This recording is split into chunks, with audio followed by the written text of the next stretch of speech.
There's a reason your life feels heavier than it should. And it's not just the pressure from the outside, it's the leaks from the inside. Every careless word, every unchecked emotion, every dollar spent out of impulse, every thought left unguarded. That's where your power goes. Control isn't about being rigid, it's about being precise. And most people never get there, not because they lack potential, but because they never learned how to hold their energy. They speak when they should be silent. They react when they should pause. They spend like they're trying to impress strangers, and they think whatever shows up in their mind is theirs to believe. But the man who governs himself, he speaks less, feels deeper, spends wiser, thinks sharper. And it's not because he was born different. It's because he trained for it. Start with the mouth. The average person talks more than they listen, and when they do listen, they're usually just waiting for their turn to speak. Words spill out to fill the silence, to ease discomfort, to cover up insecurity. But the truth is, every time you speak without a clear reason, you lose presence. You weaken your influence. And the worst part is, you rarely remember what you said, but others do. They remember the slip-up, the over-explaining, the apology you didn't owe. Words are like currency. The more you spend, the less value each one holds. That's why people with real strength don't talk much, not because they don't have anything to say, but because they know that saying less makes every word matter more. Speaking with clarity is not the same as speaking to be liked. One builds respect, the other creates noise, and noise, over time, becomes more than sound. It becomes static. It distorts how people see you. It distorts how you see yourself. It affects how you show up in the world. It makes your conversations confusing. It drains your energy. And worst of all, it buries the message you were actually trying to get across. When you speak just to be liked, you start changing yourself. Not to be more honest, but to be more accepted. You start adjusting your words to be more pleasant, more popular, more polished. You soften your boundaries to keep people comfortable.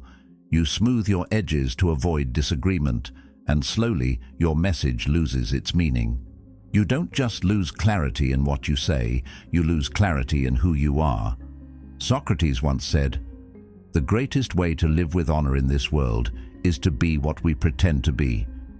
But there's no honor in making your speech a performance. If your voice becomes just a reflection of what you think others want to hear, it no longer belongs to you. The truth is, many of us have been taught that being liked is the same as being successful, that if we're agreeable, we're safe, that if we're charming, we're accepted. But that way of thinking has a cost. You start to betray yourself in small ways. You agree to things you don't support. You stay quiet when you know you should speak. You smile through things that don't feel right. And you tell yourself you're just keeping the peace, but really you're avoiding a hard conversation with yourself. Because speaking with clarity takes courage. It means saying what needs to be said, even when it's not popular, even when no one claps for it. When your speech loses clarity, your mood often follows. It doesn't take long before things begin to spiral. A careless word turns into inner stress. A dramatic retelling fuels your anger. A few phrases of self-doubt turn into full-blown anxiety. We like to think emotions just show up out of nowhere, but many of them are shaped by the way we speak. We talk in worst-case scenarios. We repeat stories where we were wronged. We rehearse fear like it's a daily routine.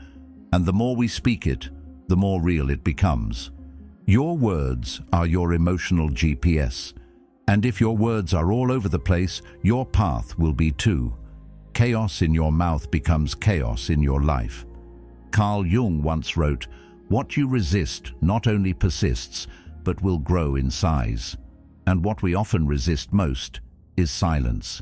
So we fill the space, sometimes with commentary, sometimes with complaints, often with over-explaining.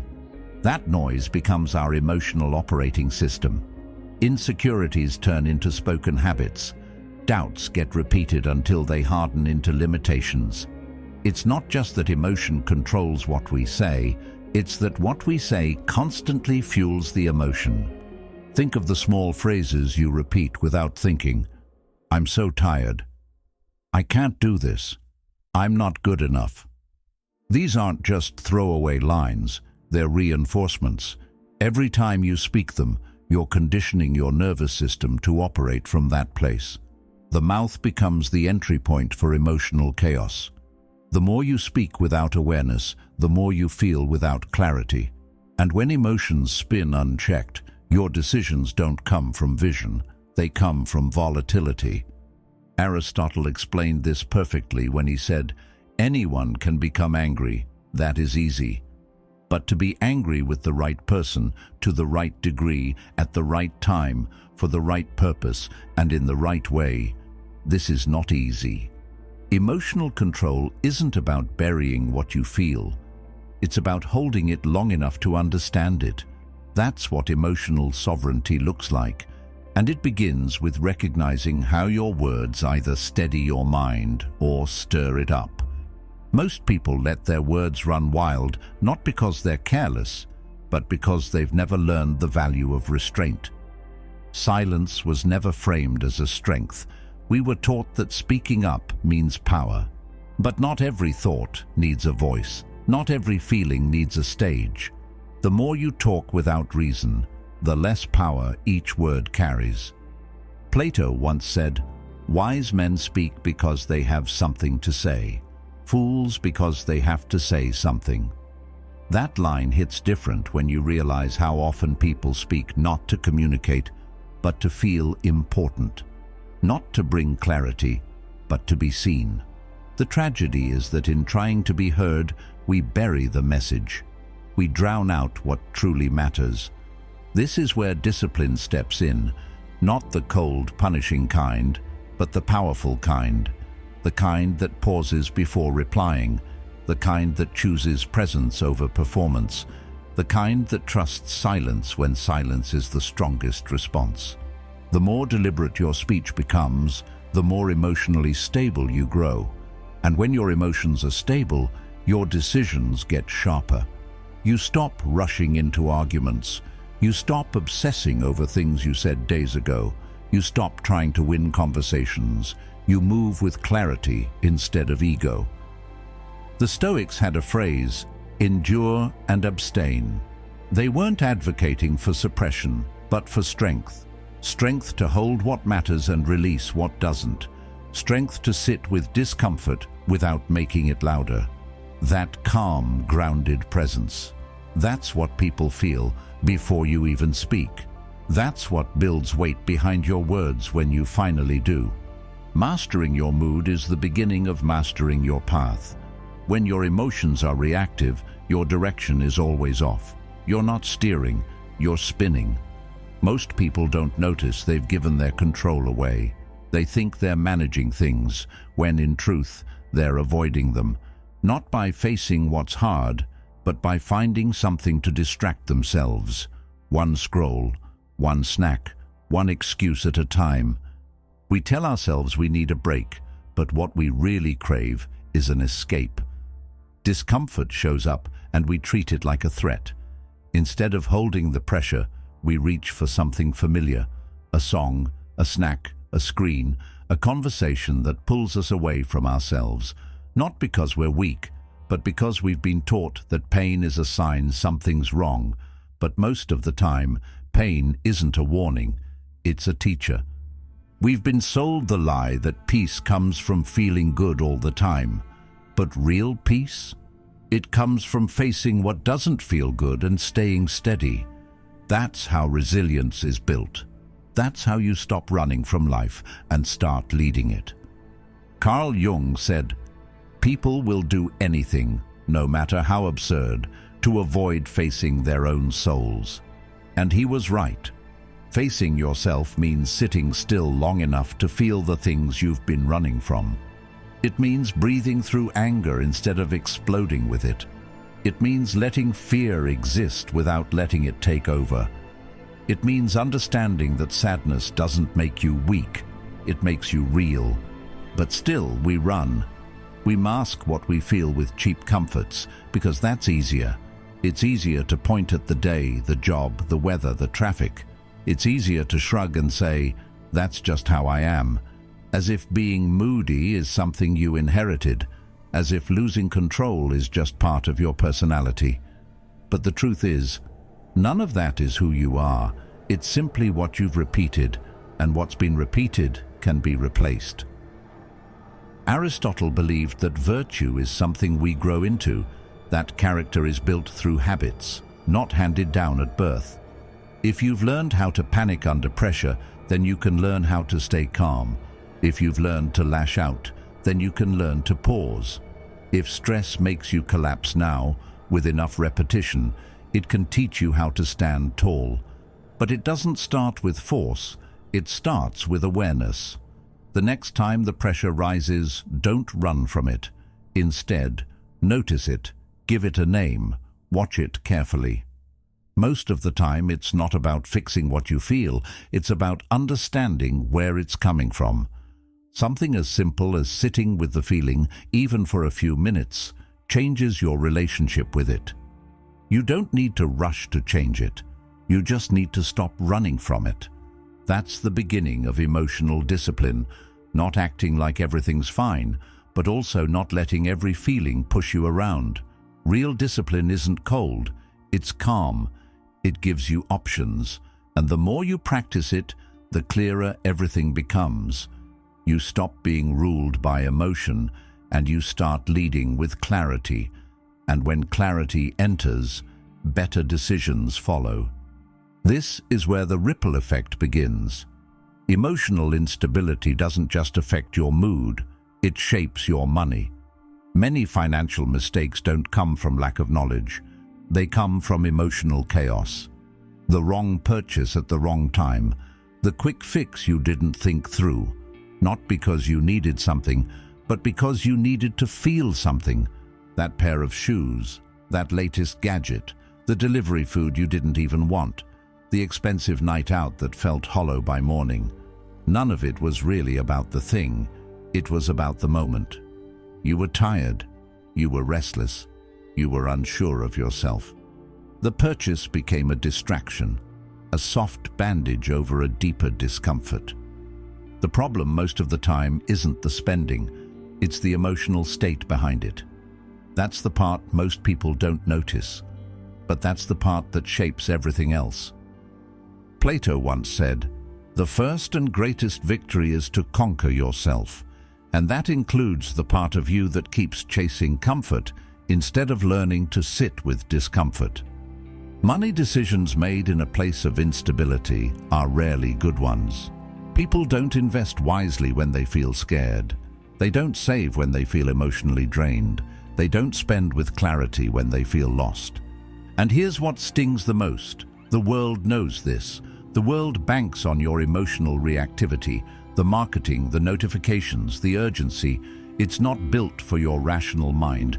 It's built to poke your insecurities, to stir your fear, to nudge your boredom.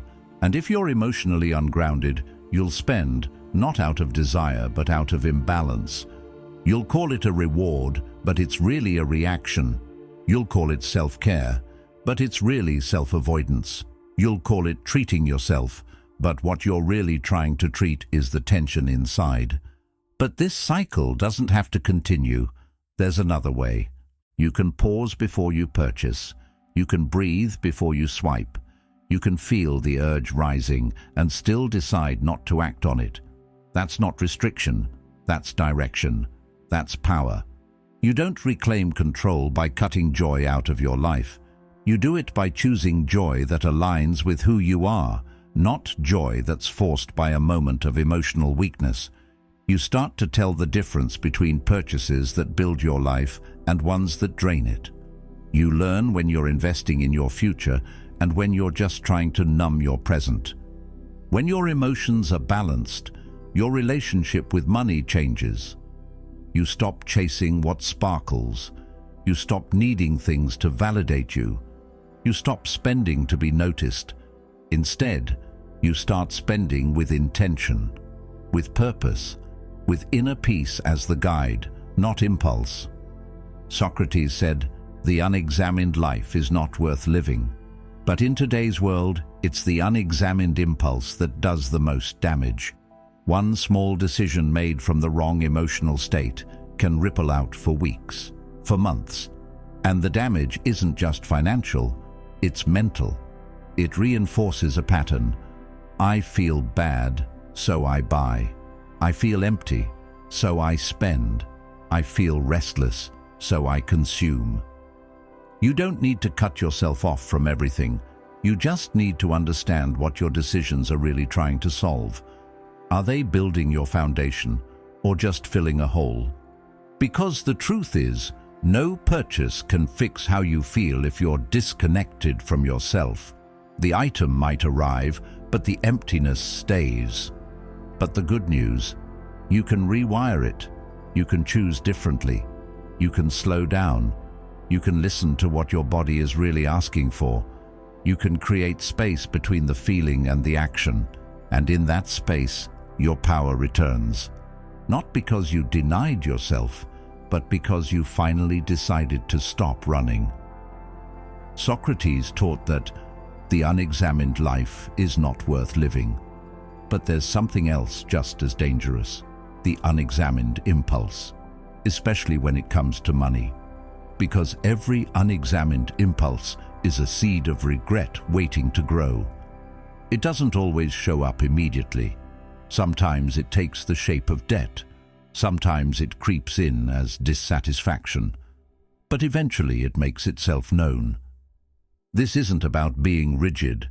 It's not about depriving yourself. It's about becoming rooted. You don't have to deny yourself the things you want. But you do need to understand why you want them.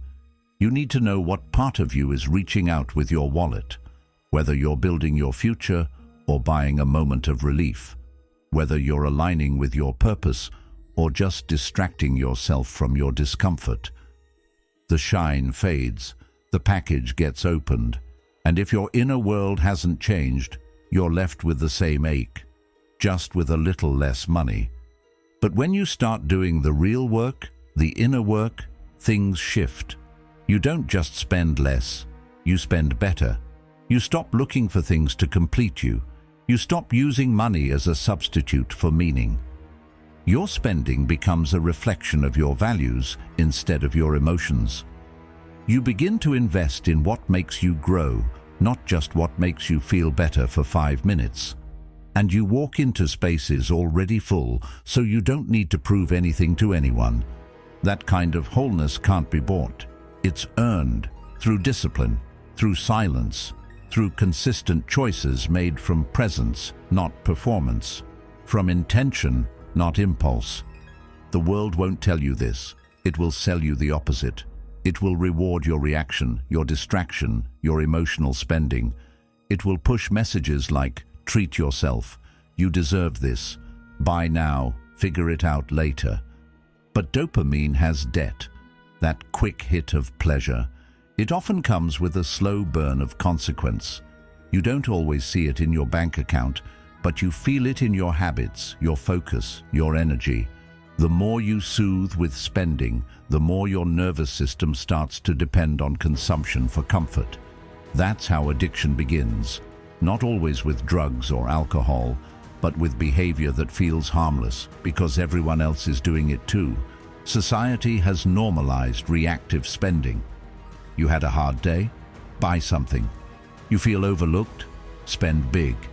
You're tired, unsure, unmotivated. Retail therapy. But this kind of therapy is a short-term fix. It's a band-aid over something deeper. The relief fades quickly, but the emptiness? That tends to linger. Carl Jung said, "People don't have ideas. Ideas have people." And one of the most powerful ideas people live under today is that your value can be bought, or at least displayed. That in order to feel worthy, you must own something. That in order to belong, You must show that you belong. And this idea, it owns people. It shapes how they spend, how they compare, and how they define themselves. But money, like words, is power. And just like words, most people don't use it to strengthen themselves. They use it to be seen, to be admired, to feel significant. Not because they truly want the thing, but because they want to feel something, respected, validated, in control. Plato once said, "The measure of a man is what he does with power, and money is power. So the way you handle it reveals who's really in charge, you or your impulses. If you spend to fortify your life, you're using money as a tool. If you spend to impress, you're using it as a mask." Every dollar you spend tells a story, not just about your tastes, but about your priorities, your character, your discipline. Are you buying to build or buying to broadcast? One leads to peace. The other leads to noise dressed up as confidence. Sometimes the broadcast is subtle. A luxury item you can't really afford, but you post it anyway. A dinner you didn't budget for, but you wanted the photo. A designer piece that wasn't for your joy, but for your image. That's not empowerment. It's emotional outsourcing. Using purchases to say what you haven't figured out how to say on your own. Eventually, the performance ends, the audience moves on, the post gets buried, and you're left with yourself. Same emotions, same insecurities. Only now, there's a receipt attached. That's the price of emotional spending. Temporary validation, long-term cost. Aristotle believed in eudaimonia, a life of flourishing not through indulgence, but through purpose and virtue. True happiness, he said, wasn't found in excess, but in excellence, the kind that comes from knowing who you are and living in alignment with it. So the real test isn't whether you can afford something, it's whether the purchase reflects the person you're becoming. And if it doesn't, if it's just another attempt to fill a gap inside yourself that can't be filled with things, then no price tag will ever feel worth it. Eventually, the applause dies down, the likes stop rolling in, the high disappears, and the deeper ache returns, untouched, unchanged.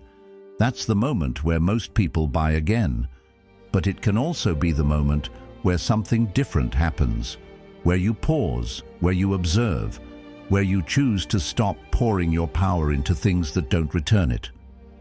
Because financial freedom isn't just about income, it's about internal stability. It's not about having more, it's about needing less. That's where your real strength begins. Aristotle believed in the concept of eudaimonia, a kind of flourishing that doesn't come from pleasure but from purpose. He taught that real happiness isn't found in indulgence, but in disciplined action that aligns with your higher self. That's why the way we spend matters, because our spending either reflects who we're becoming or who we're trying to impress.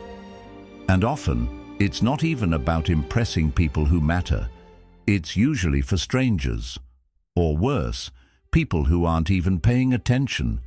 We spend our peace chasing approval in a race nobody else is watching. We trade our internal alignment for a moment of external attention, and that's a trade that always ends in loss. The shift begins with a simple pause, a new reflex. The next time the urge to spend rises, slow down. Notice what emotion is fueling it. Maybe it's boredom, maybe stress, maybe loneliness. Instead of reacting, face the feeling. Breathe through it. Write it down. Move your body. Make space for presence before making a purchase. Because sometimes what you're reaching for isn't a product, it's peace. And peace doesn't come in packages. It comes from self-respect, from self-awareness, from knowing you had the impulse and didn't follow it. That kind of restraint builds something stronger than satisfaction. It builds trust in yourself. It builds confidence, not the kind that comes from having, It's the kind that comes from holding. Socrates once said, "He who is not contented with what he has would not be contented with what he would like to have." If you aren't grounded in what you already are, no purchase will ever fill that space. It might give you a quick lift, but it won't build the mindset that sustains real peace. And without that mindset, even a full bank account can feel empty. Financial discipline isn't about being stingy. It's about being deliberate. It's knowing that your worth isn't tied to what you wear, what you drive, or what you post online. It's tied to how aligned your actions are with your values. Real strength shows up in those small, invisible decisions that no one claps for, but that change everything over time. Every dollar you spend is shaping something, either your future or your facade. You're either planting seeds for growth or scattering your energy on temporary highs. The truth is, no amount of shopping will make you feel like enough if you haven't decided you already are. And that kind of belief, that grounded, silent knowing of your worth, can't be bought. It must be built. Built through awareness, through discipline, through the quiet choice to stop letting the world spend your power for you. Each time you resist a reflex purchase, you reclaim a piece of your energy. Every time you prioritize your values over your urges, you move closer to freedom. And that freedom, it's not loud, but it's life-changing. Underneath all of it, the way you talk, the way you feel, the way you spend, lives the way you think. Your mind is the soil everything else grows from, and most people leave it completely unguarded. They allow any thought, fear, or belief to take root. No filter, no awareness, no protection, just noise masquerading as truth. Your mind isn't a dumping ground, it's a control center.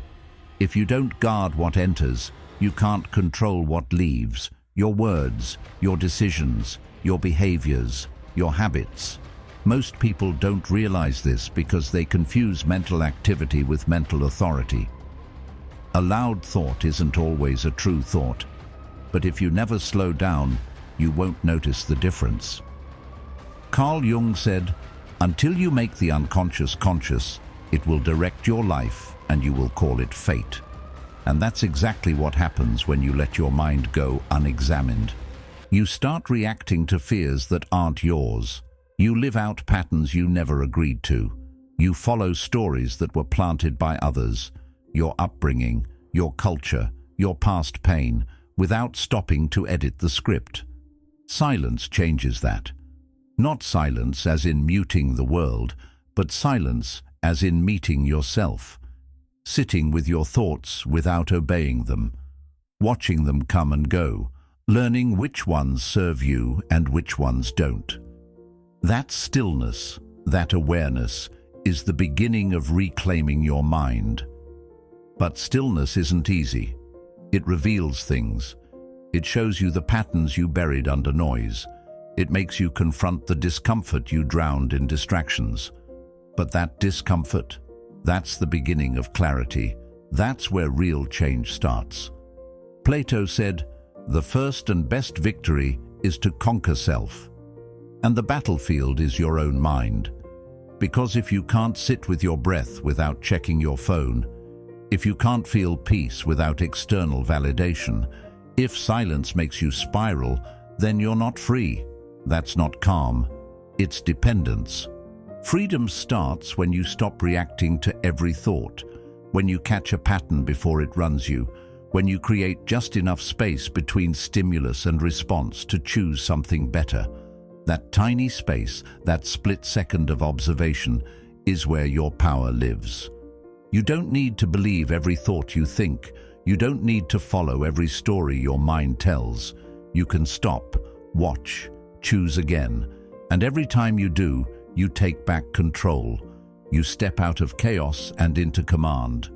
That's how mental clarity is earned. Slowly, silently. Through deliberate attention and repeated choices. The more you train your mind, the less power you give to noise. The more calm you cultivate inside, the less chaos controls you outside. So how do you take the mind back? You begin by stopping the cycle of reaction. You learn to catch the thought before you follow it. When anxiety rises, you pause, not to suppress it, but to examine it. You start to separate signal from noise. You become a witness to your thoughts, not a slave to them. And the more you observe without jumping in, the more space you create between what you feel and how you respond. That space, that split second of awareness, is where your power lives. That's where the shift happens. It's the place where you stop being a puppet of your fear and start becoming the author of your choices. Socrates once said, "The unexamined life is not worth living, but there's something just as urgent. The unobserved mind is not worth following. You can set goals, chase dreams, build plans, but if your mind is chaotic, you'll sabotage every step. You'll talk yourself out of opportunity. You'll overthink progress. You'll retreat from discomfort, not because the world is against you, but because your own thoughts made it feel that way." And here's the part no one wants to admit. No amount of success on the outside will save you from disorder on the inside. You can have the money, the followers, the accolades, but if your internal world is a storm, all of it will feel empty. That's why so many people achieve more than they imagined, yet still wake up with anxiety, emptiness, or dread. Peace isn't the reward for success. It's the prerequisite. Aristotle believed that happiness, eudaimonia, comes from living in alignment with your highest self. Through discipline, through virtue, through reason. But none of that is possible when your thoughts are scattered, loud, or reactive. Because in the absence of awareness, the only voice you hear is the one yelling the loudest. And that voice is usually fear. That's what keeps us trapped. Not just the thoughts themselves, but the way we cling to them. We replay the moments that made us feel small. We carry memories of failure like proof. We rewatch conversations that are long over, rewriting them in our minds to soften the pain. We create worst-case scenarios and then live in them like they already happened. It's not because danger is everywhere, it's because the brain is trying to protect us. And in its effort to prepare us for pain, it begins to expect it, all the time, even in peace. That's how anxiety grows, not because something bad is happening, but because we've been rehearsing it in our heads for so long that our nervous system believes it already has. This is why mental training matters. Just like physical discipline, it requires consistency, repetition, intention. You start by noticing the patterns, the thought that shows up when you're tired, the belief that arrives when you fail, the story you hear in the quiet when no one's watching. Then you name it, you look it in the eye, not to fight it, but to understand it. You stop treating every thought like truth. You start editing your inner dialogue instead of obeying it. Because the moment your mind becomes yours again, when you stop feeding every doubt, every fear, every story you never chose, you create room for something else. Clarity. You stop reacting. You stop chasing. You stop spinning in loops that go nowhere. Your decisions sharpen. Your presence deepens. Your focus cuts through noise. And you finally begin to live, not by momentum or panic, but by choice. That's when life begins to shift. Not because the world changed, but because you got quiet enough to see clearly. And in that stillness, a deeper truth reveals itself, one that's been there all along. You don't need to control the world. You only need to command your mind.